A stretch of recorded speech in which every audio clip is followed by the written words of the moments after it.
Hi, my name's Lauren Penny from the Hockey Performance Academy, and today I'm going to be speaking to HPA member and newly appointed Scottish International Masters player Rebecca Denyer. We're going to be talking about her journey to becoming an international Masters player and the obstacles that she's had to overcome to reach her hockey goals. Thank you, Rebecca, so much for coming to join us on the session today. Maybe if you could just give us a quick background intro of how long you've been playing hockey for, what got you started, and what kind of level you've kind of come from. Okay. Hello there. So I'm 44 and I'm currently based in the beautiful Cotswolds in England with my husband, and I've got two children who are now in their stepchildren who are now in their 20s, and we've got two younger children who are both in primary school. So we both run our own business, and we're both passionate about hockey now. Hockey wasn't really on my radar when I was growing up. I used to play it at school on grass, that's how old I am, but only past the school lessons, and it was tennis that was my real passion, and that's what I competed at quite a high standard, and I loved it. So tennis was everything, that's all I did, that was my sport.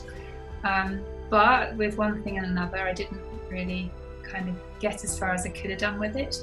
I also had an accident when I was 16, and that kind of ruined everything, along with taking on board a comment that a sports coach said to me, which was quite a negative comment. So that was it. I stopped sport, and I didn't really do much sport at all. I once turned up to a rugby session at university, tore one of my ligaments in my knee that first session. So that was the end of it. I didn't do any sport, and so I've gone from being very active to pretty much nothing. And then anyway, one thing and another, time went on, and occasionally I'd pick up a tennis racket and then get really frustrated because I wasn't as good as I was. And then it wasn't until I met my husband, now husband, that I got into hockey. So he plays hockey, he's a talented sportsman, but incredibly good at hockey, and had represented Scotland as a schoolboy, and then decided to career over hockey. But got back into hockey at masters level. So it was his fault that he got me into it. And I just kind of played for a work team, just as fun, on grass again. And thought, this is quite fun, I like this, and seemed to get a hang of it. It was fun. And then sort of thought I'd join his club, and then I fell pregnant, and so I had one child, and then thought, okay, I can get back on the hockey pitch, and realised I wasn't fit enough or able to. Mindset was completely wrong. I was too tired being up all night with a child, and then I got pregnant again. So I was like, oh, that's fantastic. So once our youngest is about nearly 3, I thought, right, I'm going to just go back to hockey, or try hockey, should I say. And I played for another little club and did that for a year. Absolutely loved it, got the bug, thought I like this. But it was a small club, they didn't do training. So I thought, I've got to do something about this. So I joined a different club, which is also a local one, and they actually started training. I think they were just about to train really close in the same town as me. They just got a new pitch. So I joined them, and I've just completed my 4th season with them, I think. Only, yeah. So pretty new to the sport, and we're playing at quite a good level. We've got 2 teams. I'm playing for the 1s, but I also did a season for 2s. We're trying to get them promoted, so that would be nice. But now I'm taking it a bit more seriously. And then in the summer of 2017, I watched my husband play in the Europeans, and I thought, that's what I want to do. And I don't know, I just looked at the Masters ladies and I thought, I can do that. I'm going to do that. Don't know how, but I'm going to do that. So, and also my stepdaughter and stepson, they're incredibly talented. So both play at National League level. I've watched them develop, and they're really good. And I want to do that. So that's kind of what inspired me. And then my stepson was called up for the Scottish senior men's team last year. He's now in the training squad at the moment, waiting to see if he gets selected for this year. So he's doing really great, and he's really inspired me. So yeah, so I'm just playing for a local club, but at quite a good level. It's local, but it's playing with a group of people who are quite young, and I'm definitely the oldest in the squad. That's got its challenges. So yeah, but I've been inspired mostly by my husband and then my stepchildren, actually. Great. So just to confirm there, how old were you when you actually started playing hockey? Well, properly, it was probably about 11 years ago I picked up a stick, maybe 12 years ago, but I dipped in and out because of having 2 children. So really, it's been the last 5 seasons. Wow. So you've gone from picking up a sport late on compared to most, and now Scottish Masters managed to achieve your goal that you set out for yourself. So a question to you then is, how did it feel when you found out that you've made that team? It still is, actually. It kind of fills me this, oh, wow, it's quite surreal. And at the time, it was incredibly surreal, and I was quite shell-shocked. I read the email at least 3 or 4 times before I even voiced it out loud to say I've made it in the team. Because at this level, you get an email that says, these are the people that haven't made it, and then below, these are the people that have made it, and that's quite severe. So I went through all the names at the top, and I wasn't in that list. So then I scrolled down and went to the names in the bottom, and I was in that 18, and then I reread it and reread it. It's a huge privilege, and I don't think I will ever, I hope I appreciate it. I'm incredibly privileged to be here in that position, because not only am I incredibly English, so the criteria that I fulfill to play for Scotland is being married to a Scottish person who fulfills certain criteria. But also I've come at this late. It's the first year I've tried out. And you know, I don't underestimate that. And I know that there are people that have played in the squad before, more than once, for more than 1 year, who didn't make it this time, and I did. So I'm completely excited, elated, still shell-shocked, still very surreal, but incredibly grateful for this opportunity, because suddenly it's serious. I'm getting excellent coaching and experience I would never get otherwise. So I'm incredibly grateful and incredibly privileged. So I'm going to work my socks off and make sure I do the best I can and show them why I'm in that squad, because I know there's other people who would like to be there. And I want to stay in the squad as well. So that's the other challenge I've got. But amazing. I mean, it is amazing. And there's still loads of people I haven't actually told, because I'm still like, oh wow, you know. And then I've only told my closest friends really what's happened. They're like, that's amazing, that's so awesome. It's like, it's mind blowing, and also at my age to achieve, because I didn't achieve when I was younger. I did to a certain extent, but I knew I had the potential to do more, but didn't for a variety of reasons, as I explained earlier. And then to come at it thinking I can do this, but equally it's because of the work that we've done together. There's just no doubt about it. So I'm sure we'll cover that in a minute. But to change the mindset from, yeah, I think I can do it, to actually, yes, I can do it and I'm in it, is huge. So, yeah, sorry, I'm quite excited. But no, I love it. You go for it. And I think it's important to showcase, you know, the feeling that you do feel. It's one thing dreaming about it, and like you said, having a goal, but to actually have achieved it, to go through all the things that you've had to go through to get to this point, like, I think it deserves a moment to just appreciate that feeling, and all the things you've had to work hard towards obviously getting there. So yeah, still work. It's a journey. Exactly, and I think that's it. It's not just about getting there. Like you said, the challenge now is proving that you belong there, and obviously making sure that you stay there. So I want to just take you back a bit, because you've been on quite a journey, and I want to take you back to before we started working together.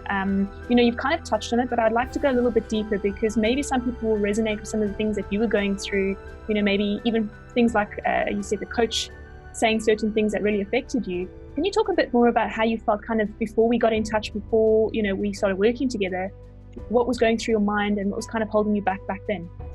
Yeah, I think I always thought, you know, whether I had this weird belief somewhere in the back of my head that I was capable of achieving something like this. I kind of hoped I could. So during tennis years, you know, I played some fierce matches, won some good trophies and stuff, and did really well, but never got far enough along. And I just had in my head, I'm sure I can achieve something. I always felt like I was a sports person. And then, yes, my confidence got knocked. I allowed myself to get knocked and told myself some untruths. So yes, it was a sports teacher who said to me quite bluntly that I didn't stand a chance. And that was it. It just completely shell-shocked. And then then even playing at club level now, even in the last, few years with my current club, odd comments on the pitch I would take on personally. Someone could be frustrated on the pitch and shout at me, blaming me for a bad pass or something, which it might well have been a bad pass from me. But rather than building me up, I would take that negative comment and it just ate at me to the point that I don't actually complain anymore. And that's just ridiculous. Stories we tell ourselves. And that was the bit I really struggled with. And a lot of people say, oh, you're really confident and you come across as this and that. And yes, in work life and in personal life, I might come across as that. But I think there was a dip in my confidence that I actually didn't believe it sometimes. And also, it's just those stories, isn't it? You can just tell yourself negatively, oh, I can't do this. And having children, that really is a tricky one. I didn't appreciate just how much that knocks your confidence, because you suddenly you're not Rebecca anymore.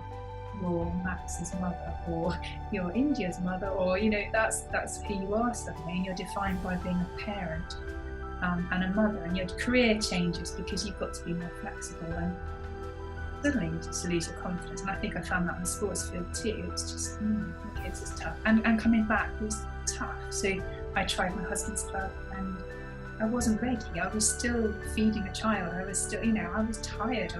It was crazy. And then a comment that was made going, she's not doing that great. And I thought, well, actually, I can do this. Why not? So I wasn't in a good place. And I probably told myself those untruths for too long.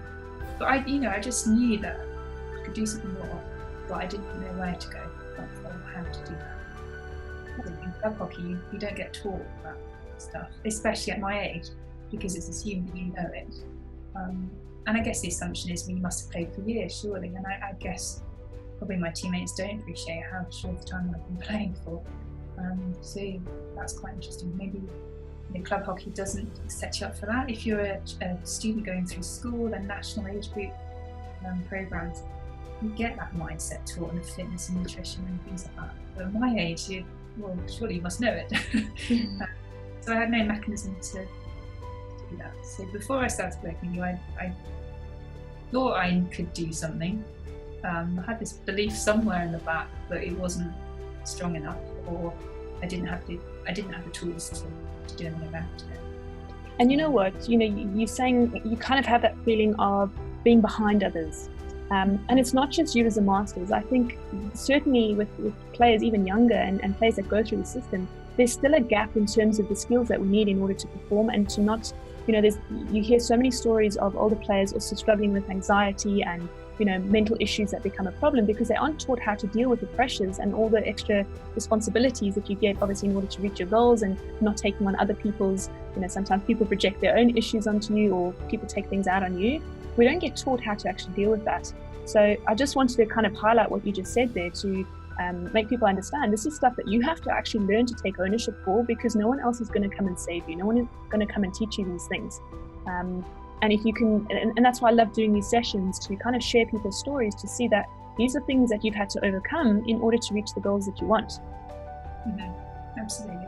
And it is down to you. But if you don't have the tool set for you to work with, you're not going to achieve it, are you? So it doesn't matter how skillful you are, it doesn't matter how fit you are, or whatever. If you haven't got the whole set together and you haven't got a plan to follow, you'll never make it. I think that's simple as that. Yeah. But yeah, I think my confidence was at quite low, and that's just kind of recovering from, having children to the point that they finally get into school, you can get back into your business a bit more and your work life a bit more, and your social life starts gathering a bit of momentum again. You have a life again, but you still feel like you're almost apologetic about yourself. Would you say you kind of lose yourself and that identity now as a mother? You kind of lose your own self-identity in terms of what's important for you and the things that you want to achieve? Absolutely, and your priorities are different as well. And obviously I think my priorities have been for others a lot anyway throughout this journey. Having stepchildren too, a lot of my time was spent in caring for them, and so I think I've always had to look out for others, and their needs have had to come first. I've got to the point where if I don't look after myself, I'm no good to them, and I need to make time out for myself to do that. So Yeah, so for me, confidence and mental state is the main thing that I need to get right. Yeah. And I guess this is kind of a cherry on the top, kind of hearing a bit more of the background in the story, always putting others first. And now you get to be that role model and not just be inspired by the kids, but also now be an inspiration to them as well in what you've achieved. Absolutely, and also to help them with their mindset. So that's interesting, having a chance to use what I've learned for the younger two to say, well, yeah, you can do that actually, as opposed to the way that we seem to load our upbringing to our children.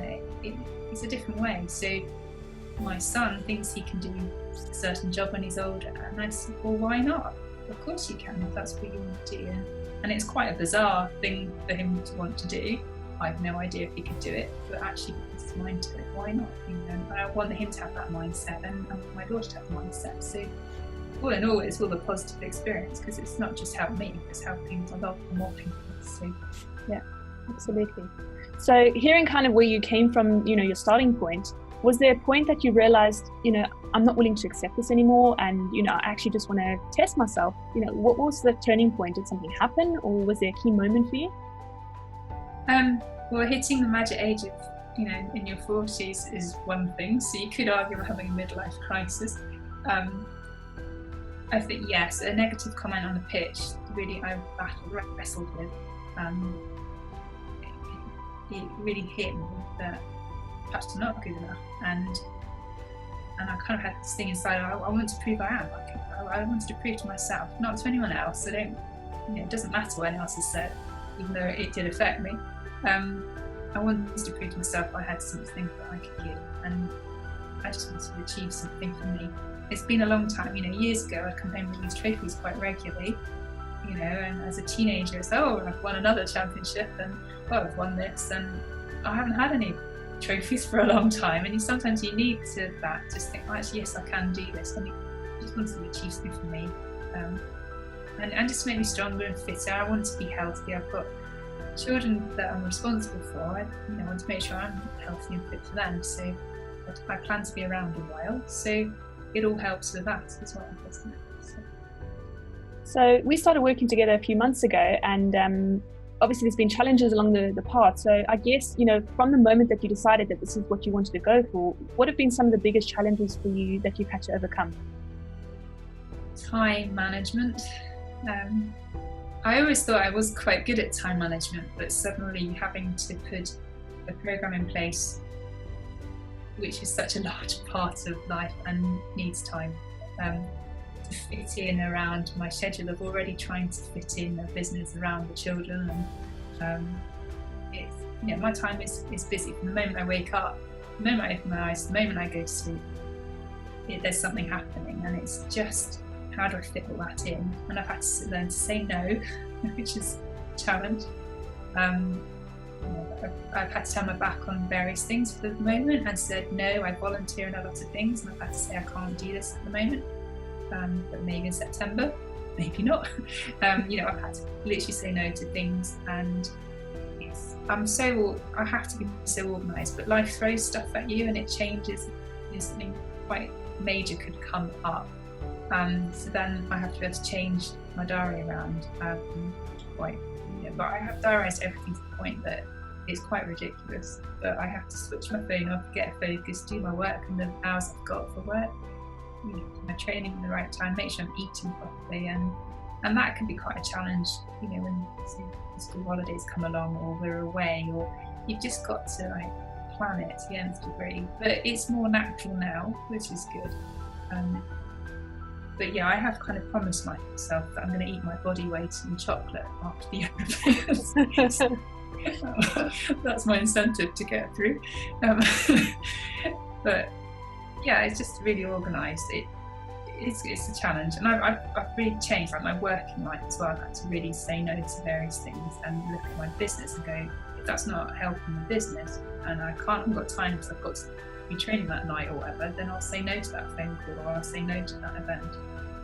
But I think for me, because I'm organised and because I'm more positive, everything is flowing nicely. So, and that's evident as well. So I've had people in the work scenario say to me, what's happened to you? You've changed. and that's quite interesting. And then you've got this new confidence, and I just smile and say yes. And don't say much else, but just smile knowing you've got no idea what I've actually gone through and what I've been working on. And it's always hard, you know, and that's why I like also doing these sessions, is because it's hard for me sometimes to kind of explain to people the transformation that is required, or the things that you have to actually work on to get to that point.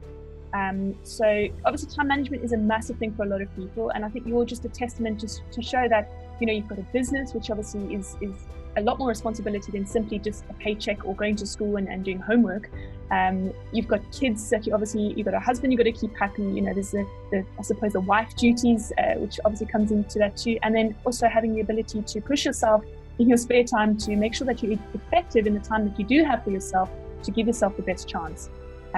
So I guess I want to go a bit more into that. Like, how do you think, you know, coming and joining us in the mentorship program and learning about all the different aspects to improve, and then learning to prioritize what's important, what are the key things that you kind of took away from the work that we did together? I think there were lots of key things. The turning point for me was definitely the mental side for a start, and to not worry about what anyone else thinks or does. It's quite interesting because I think when I play, so in the trials for Scotland, yes, it meant everything, and I certainly had fire in my belly. I was incredibly nervous, which obviously meant so much to me, and I found that quite a challenge. Nervous to the point that I had to go to the bathroom for a long time before the trial started. You know, it was that bad. Physically, I was falling apart. It was quite amusing in some ways looking back, and I probably still have that nervousness, but I can manage it better now. But just that I had this determination that, one, I can do it, one, I'm prepared. That was the other thing. That's something that you mentioned a lot. You know, well, why should you feel nervous? You kept saying to me, because you're prepared. And it's true, I was prepared, and I surprised myself, especially in the early trials. Like my fitness, that was interesting. I actually got told to slow down in the fitness test. I thought, I've never ever been told that ever in my life. I was like, oh, that's quite nice to be told.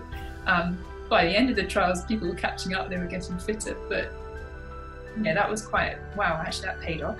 So that got me noticed for a start. There were definite areas of my skills that were not as good as some of the others, I know that. But that comes with, you know, just being more relaxed. A lot of them are more relaxed, they've done it before, they knew each other, they know each other, they play club hockey against each other. I don't, I play down in England, so it's quite different.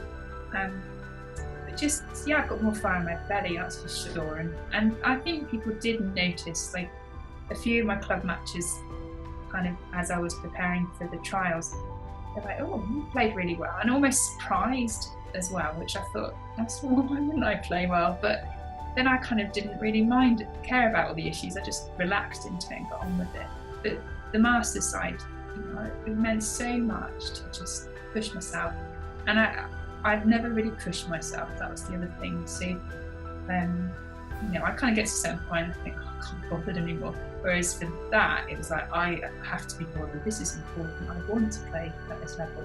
And then again, we had some training matches recently, and I had to really push myself. But all I keep saying inside my head, this is it. You're representing the country, and you've got to show them why you're there, and you're going to fight for that ball.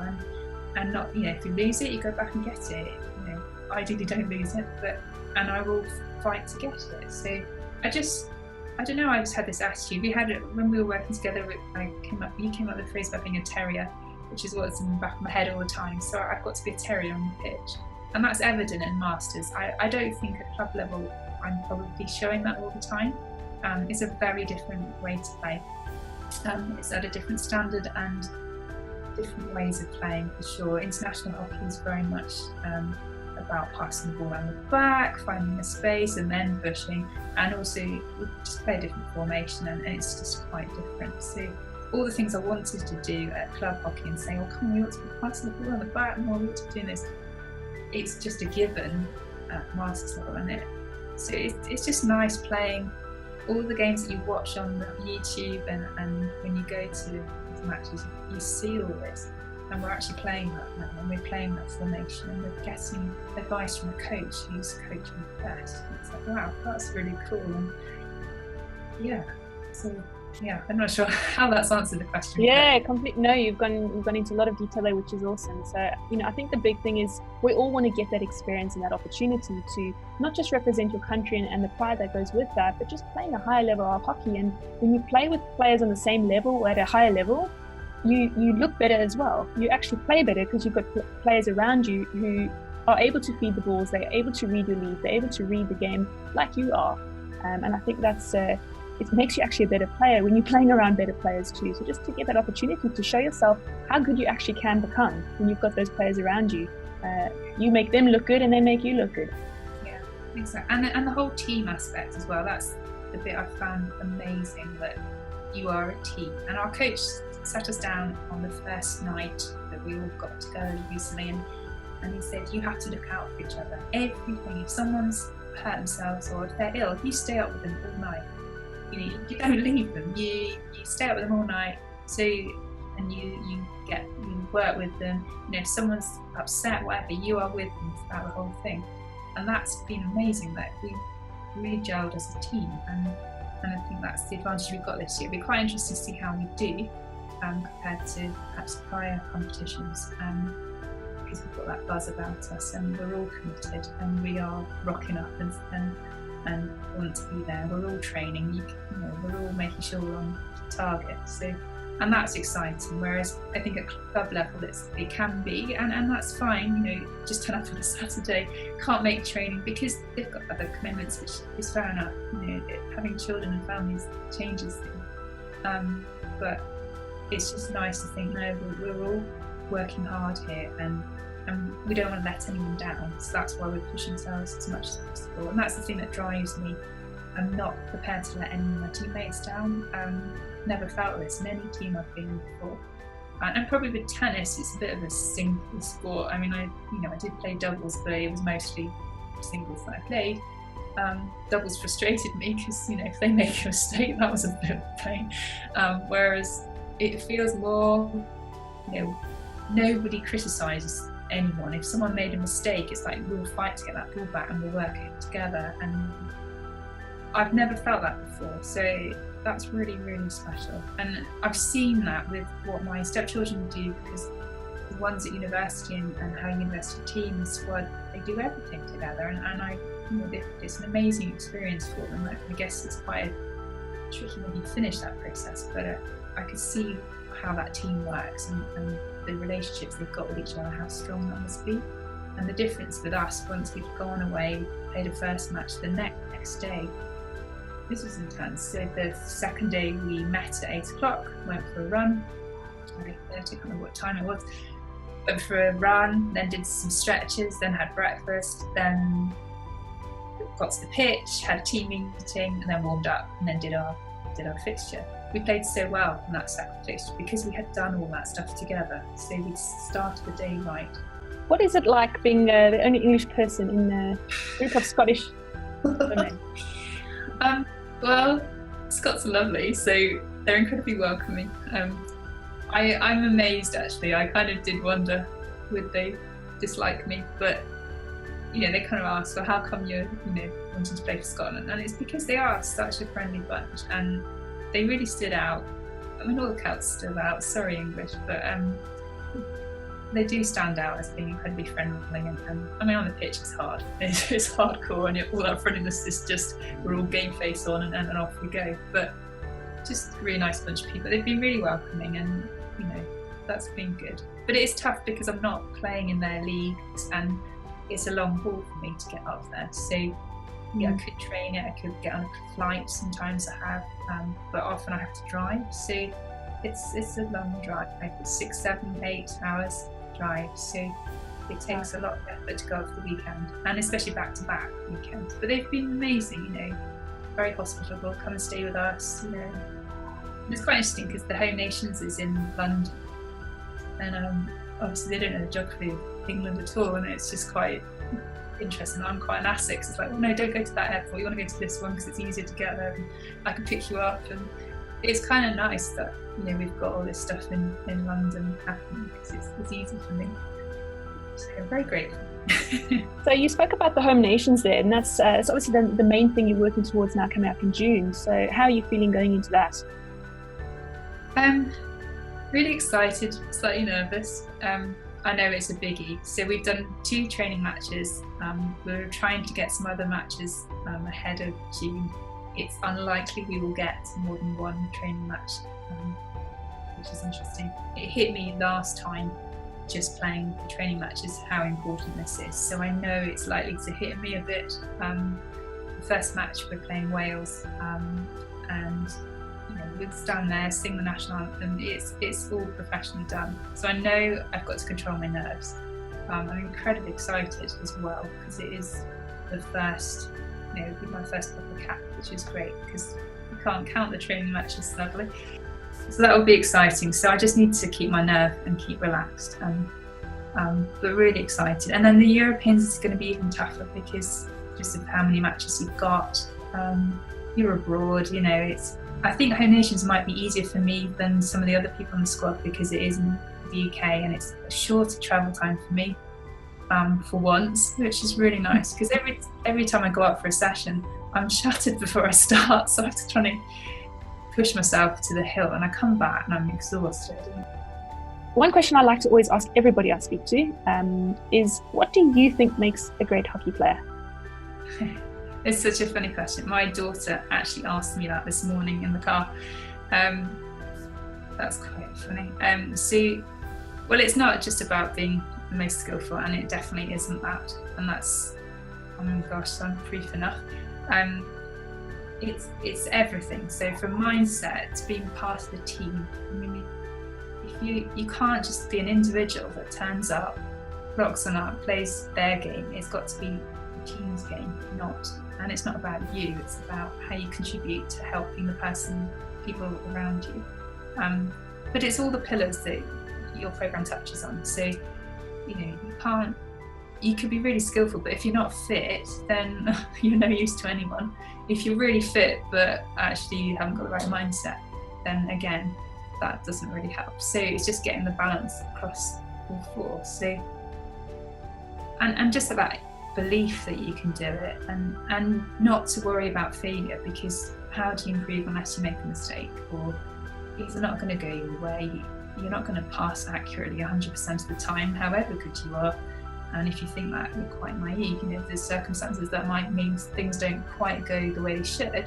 So you've got to be prepared to adapt to anything that happens, whether it's on the pitch or off the pitch. It's just more than just being skillful, for sure. But there's always room for growth and movement in that. And I've got so much to learn, and that's what excites me. I've written out all the skills that I want to learn. I know there's a whole heap of them that I can't learn in time for the home nations or the Europeans, but I'm focusing on several key ones. And it's taking time. It's 3 times a week I go up to the Astro and I practice a skill or 2 or 3 skills that I've been trying to work on for a while now, but actually focusing on it. And I'm getting there, and I can see progression. It's slower than I would like. I'm brought up playing hockey on grass at school for a little bit. We didn't use the reverse stick, we just we had a ball that would bounce. You wouldn't know where it would bounce to, because it could bounce on a hole in the grass. I'm coming at it not being able to use a stick, it's not natural to use a stick in a different way. But I've got so much to learn, and I'm so excited that I can see progression, and I'll get there. And there'll still be more to learn. So that's the good bit about it, that I'm not too old to learn. So you can teach an old dog new tricks, and that's the bit that's exciting. So I think if you're prepared to learn, you'll never be, and prepared and think that there is improvement, as opposed to a good hockey player. You're going to just stop at that level. Why can't you continue on and be better? Yes, you might be slower because you're getting older. It won't be as fast as 14-year-olds running around the pitch, but it doesn't mean that it won't be good. And that there's room for improvement. So our coaches kind of nagged us about a few skills that we should be displaying as a team. And it's quite comforting that I'm not the only one who can't do certain skills. In fact, none of the team could do one thing that he really expected us to do. but I've been working on it, and I'm determined when I go. So the next training session is in another 10 days. I'm determined to show him that I can do that skill by then. I'm close at it. It's not quite at the 80% mark yet, but getting closer. I've got a session today. I'm going to practice it again. I've got 3 more lined up next week. I'm sure I'll nail it by then. But I'm just, that's the thing. I'm a good hockey player, or good anything. Someone who can see that there's more room to improve. In some ways, I'm kind of gutted that I'm not 13 now, because what an exciting time to be part of the game. But on the other hand, how cool is it that I can still appreciate it and learn now, even though I'm 44. So. On that note then, final question to wrap things up. Yeah. What advice would you give to others who maybe were where you were maybe a year or 2 ago, wanting to improve, just maybe not sure what to do and confused with how to get there? What advice would you give, A, to your younger self, but B, to others that maybe are thinking about kind of taking that step, really going for their goals that they really want deep down, but haven't fully committed to just yet? If you're really serious about improving, then you have to do something, and it's not enough just to do it on your own. Best will in the world. I think by nature we're kind of lazy, or other things crop up and we make excuses. That's your hashtag, isn't it? No excuses, but you need that accountability for a start. But if you're genuinely wanting to do something, then you have to actually take a step out of your comfort zone and commit to a program, because if you don't, you're just going to wing it. I mean, we're all winging it in life, but you'll be totally winging it and not achieve the things that you'd like to achieve. So you need to set out what your objectives are. What do you want to do? Have a goal. Even if you don't reach that goal, at least you'll see a massive improvement of getting to it. If you don't have a program, I always thought I was doing all right, but I clearly wasn't. There's so much I've learned from doing HPA. So I think commit to it and then get yourself organised and stick at it. And it's not always going to be perfect. I mean, in January, for instance, I was ill, and various things happened. I was on antibiotics. I've never felt so low, and yet I'd kind of achieved what I wanted to achieve. I got onto the squad, and then suddenly my fitness was going haywire. I was so ill, and I just thought, I didn't know what to do. This is awful. I had to just give in, get myself better, accept what had happened, and just move on. Whereas I think I could have easily given up if I hadn't got that mindset right. And so if you want to change, you have to actually do something about it, and it means committing to something.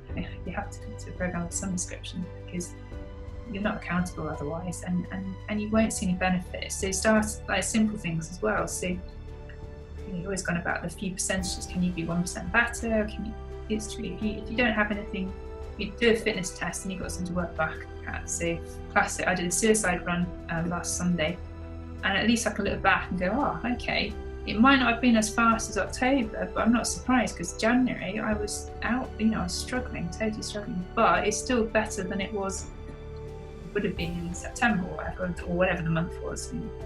Sorry, I'm just guessing months here, but it wasn't bad, and actually that's okay, because in 4 weeks' time I'll do it again, or even less, because I'm kind of getting excited about how many improvements I've made. But if I want to do it again, I've got something to measure against, and that's, to me, that's important. That's a win. And not to get upset with yourself if things go a little awry, but if you've got a plan, then you've got something to work towards, and then you can look back and see where you were at and see where you are now. So as long as it's a small improvement, that's an improvement, and you're however many percent better than you were had you done nothing, or just rock on up doing the basics, or turning up to your club training and hoping that by magic you're going to be a better player. So I think that's it, and it also takes a bit of reframing around goals and reframing around assessments, in the sense that they're there as a guide. They're there to push you, they're there to motivate you to strive for something. And even if you set high, big, ambitious goals and you don't reach them, you're probably going to go further than if you just set something that you know you can achieve. So it's just that getting out the comfort zone, and assessments are there to measure where you need to give attention, what's not up to scratch, where do I need to focus to improve and to get back to the level that I need to be, or what level do I need to actually get to. That is kind of a guideline for you to, like a KPI, I guess, keeping you on track with what you need to focus on to get the end goal. Yeah, definitely. It's feedback, isn't it? At the end of the day, I think society teaches us passes and fails as opposed to feedback, and that's, I've always been brought up with high expectations for myself, and if I didn't get, even as a kid at school, if I didn't come home with 90 to 100% in an exam, I thought I was a failure. I mean, because I was quite a high achiever and expected so much, but actually it's feedback. So out of the how many percent you didn't get, how could you then improve on that? And yeah, it's how you frame things. That word's really important. That's something you taught me. So how do you frame it? So rather than looking at your performance and focusing on all the negative things that we do, look at the positive things. So have more positive things. What's 3 things about your game did you do well today? What could you work on? As opposed to, oh, I missed that, I did that, oh, I should have just passed it to so-and-so. Rather than beating yourself up over all the little instances that may have happened or you may think have happened, and actually they weren't as bad as you thought. Focus on the things that you did well, be pleased with that, find one thing that you could improve next time on. And then when you improve on that, you think, well, actually that's good, isn't it? But it's how you frame it, and how the stories you tell yourself are really important, and they need to be positive. Without the structure, I would not have made it. I know that I would not have been selected this year because my mindset was not right. It didn't matter how fit I got or what skills or no skills, and if I wasn't prepared to ask as well. So that's one thing I made sure I did. I asked for feedback, and I wasn't scared of what the feedback was going to be. It was quite brutal, which was good. So it told me very clearly what I had to work on. And I thought, okay, I took it on the chin. Whereas I think had I come at this without the mindset help, I might have taken that personally and just thought, oh, I'm not good enough. But no, they gave me constructive feedback. I've listened to it. I think I've demonstrated that I've improved those areas. And there's more improvement to come.